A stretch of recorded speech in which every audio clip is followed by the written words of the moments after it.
Yo, how's it going, everybody? Quancredible here, and normally I am not this hyped for chapters or anything like that. Like, I mean, not saying I'm not hyped, but I usually read everything and I'm pretty mellow. But this chapter of Black Clover was actually really hype, and just all of the setup that they did for the future. I don't want to get ahead of myself, so I'm going to try to stick to my normal formula and just go through it in order. But man, I'm really hyped. So, like with the beginning of it, it starts off with like Finral, Mimosa, Noelle, and Gaja getting to where Asta and Nero were to meet the princess. Now, princess comes out and like we got to see that she has like it looks like she just has tons of just mana just emanating from her, and then even Noelle notes, I thought this was really important, that Noelle like notes that she has like an unbelievable amount of magic power. And I think this is really impressive because I believe Noelle is aware of how much magic power she has. So the fact that Noelle also would see the Heart Princess as having like an unbelievable amount of magic power is amazing to me. So this definitely means that the Heart Princess might have like maybe the most mana that we've seen out of a human or something along these lines. All I know is that the fact that Noelle was impressed by how much mana she has definitely has to speak for something. And basically what comes from the meeting is the Heart Kingdom wants the help of the Clover Kingdom to help fight the demon in the Spade Kingdom. Now, as she was saying before, like she says it again in this chapter, but I believe she said it like 2 chapters ago. She said that anything below a stage 1, it's pointless to fight a demon. Like you won't be able to finish it off. She's also talking about how like, spirit guardians use like powerful magic that borrows mana from nature. But even then, the demons can't be like beaten all the way. From this, she basically starts to break down the main differences between the Knights of the Heart Kingdom and the Clover Kingdom. She was saying that their kingdom, like I just said, uses natural mana for protection. So this makes me think that most of the mages in the Heart Kingdom might be limited to more of your basic elements, such as like wind, water, fire, lightning, like really basic magic elements. And then she's saying that Knights of the Clover Kingdom are able to manifest things like chains and steel and unnatural magic, like magic that even manipulates space. Now granted, this is the early translation, so it could be a bit different from when you eventually read it or from when it actually comes out. But I imagine that the fact that the Clover Kingdom is able to use lots of abstract magic, like such as like how they showed in the panel, like the glass magic, spatial magic, like even Ravici's chains, like all that different awkward types of magic is what she's referring to. She notes off notable ones like Julius's time magic and Yami's dark magic, which would definitely be abstract concepts. I think light magic would also fall into that category, because if you categorize dark magic, then definitely light magic would fit in there too, since they're kind of opposites. However, she does note that Julius has lost all of his power, which is like Noelle wonders how she knows that, and then I wondered that too. It makes me think like even though the Heart Queen or the Heart Princess, I mean, is keeping track of everything in her country, is she also able to keep track of all the things that are going on in other countries too? Because I mean, her power is so like insane, it doesn't seem that off that she wouldn't be able to keep track or keep tabs on other nations.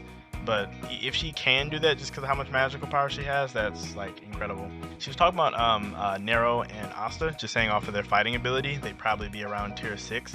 But since Nero uses like forbidden magic and sealing magic, and Asta has anti-magic, she like created their own tier, which in this translation I read she called it the dark tier. I'm imagining since they're using stages in the officials, it might be the dark stage or some kind of stage. Like who knows what the officials will be, but if you're watching this after reading the officials, that's why I'm calling it the dark tier, because I don't know what it is yet. But she basically asked for their assistance, and then Noelle's like, well, we can't necessarily just agree to that on our own, we have to like ask our captain. And in this moment, like right here with Yami, like I understand this is part of Yami's gag and like the kind of character Yami is, like he's taking a dump so nothing is more important than him pooping, but it's like, Yami, you have a lot of responsibility, and for you to shrug it off because you're taking a really big dump right now is like, come on. Like, I know there's this ongoing debate about who's going to be the next Wizard King, and I know like the big runners were like Fagolion, Nozel, and Yami, and like I wasn't against any of them, But I think this moment just kind of solidified it for me. I don't think Yami can fit it in the running if taking a dump is more important than a literal international demon crisis. Like, it's like, come on, man. But aside from Yami's poop issues, Mimosa brought a communication device that allowed them to talk to Marks. Also, quick side note about these magical tools: the fact that they have like magical tools that can communicate with like people across nations like with no problem, that's really impressive. But that aside, Julius, I'm not for sure if he was putting up an act or not, but he asked the Heart Princess what kind of magic she uses, but they seem to kind of know each other, or at least know of each other, because she knows that he uses time magic. So like, I feel like it would be weird if he doesn't know at least a little bit about her. So that's why I don't know if he was playing around or if he was serious. But of course, Julius is like cool with all of them staying and like the Heart Kingdom helping get their actual knight stronger. He's down with the idea. But the Heart Princess is basically saying with the level they're at now, they'll definitely be killed. So they need to get stronger.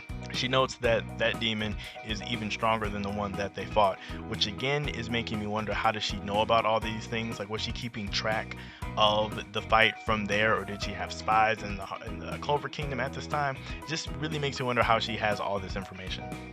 Like, is it plot convenience? Who knows? But Asta then begins to think about it and thinks like the only reason they were even able to come close to beating the word demon, which we never got a name for, but the only reason they were able to beat him was because Lumiere and Lich were there. Like, if you think about it, if they were not there, they would have lost a long time ago. Like, it would have, like, the fight would have been over a very long time ago. We also found out that Gaja also fought that demon and actually made it out alive and only got that scar.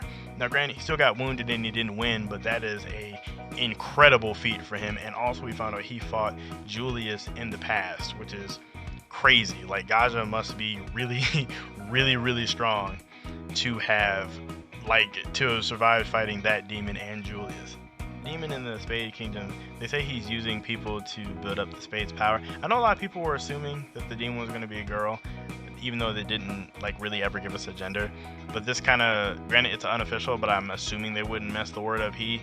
But basically the demon was confirmed to be a guy.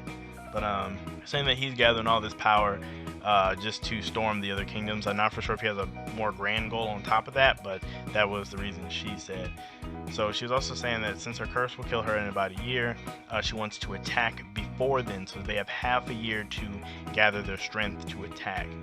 Now there's the 5 Spirit Guardians that are all tier 0, and they're going to make them stronger to attack. So this is at the end when everybody's like, all right, we're going to do it, and then like it shows everybody there, and then it flashes to Charlotte, Leo, Zora, Rill, Luck, and Charmy, which flashes to them. So I wonder if they're going to be like big key players in this upcoming thing, or like if they all have some kind of special magic or something along those lines. And then after that, it flashes to Yuno, like by himself. It looks like he's over in Hajj Village, because you can kind of see the demon skull in the bottom.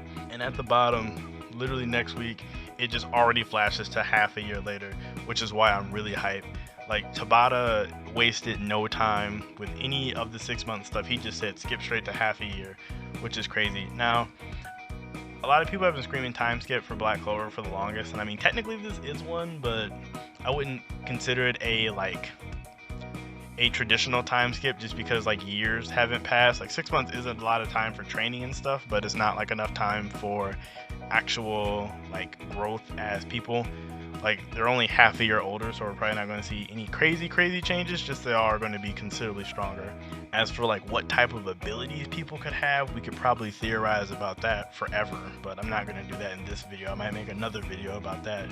I did want to talk about the people that they showed. Now, Leo and Luck make a lot of sense for them to show them, as well as Rill, just because Luck probably has tier 0 magic, just because he's lightning like the other guy, so I wouldn't be surprised just by making that assumption. And then Leo has basic fire magic, but he's also a royal, so he probably has some kind of crazy stage 1 magic. Rill would probably one of the Rill and Zora, and Charmy actually for that matter too. Like, Rill and Zora probably are one of the more like odd types of magic that they were talking about that the Clover Kingdom has access to. And then Charmy being a dwarf, she definitely has some type of pivotal role. Not for sure about Charlotte. I know she's strong, Lots of people like her character, but I'm not, entirely for sure what she brings to the table here. I would love to see what she has done in this half a year. And then, of course, I'm most excited for Yuno. I've been wondering where Yuno was this entire time since everything after the Shadow Palace. I wonder, is he going to go to the Heart Kingdom to train also, or is he going to do his own thing? I'm also curious about how Asta can train in the Heart Kingdom, because I'd imagine there aren't any like sword magic users there or swordsmen, so that's kind of odd. I don't see how anyone can make Asta stronger since he's the only one with his ability. Like, there's so many things to talk about in this chapter and like to theorize, and we get it all next week on a double color spread, so that's going to be amazing. Like two color pages, so I'm definitely pumped to see that. I'm not expecting any physical changes, but if we do get some characters that look different, I'll be kind of happy. Like Finral got like a small change like when we went to the crystal exam arc, so I wouldn't be surprised if Tabata would throw in any other ones for our side characters. Doubtful for the main character like Asta, but side characters could possibly change, and I'm all for it. So let me know what you guys are most excited about for this 6-month time skip. Like, who are you most excited to see? Was there somebody not shown that you wanted to see, like a different side character that you're hoping to get more develop on? Like maybe you're a big fan of Magna and you hope he gets something in the future, or maybe you want to see like Langris like in the future, you want to wonder if he gets involved. Let me know down below, because I'm definitely curious about all that stuff. How do you think the fight's going to go in the Spade Kingdom? Do you think we're going to get some Mars? Do you think Mars is going to train and help, or do you think he's going to come to the Heart Kingdom at some point? Definitely, there's so much to theorize about with this next chapter that came out, so I guess we'll have to wait till next week to see. Like and sub if you enjoyed the video, and I'll catch you guys next time.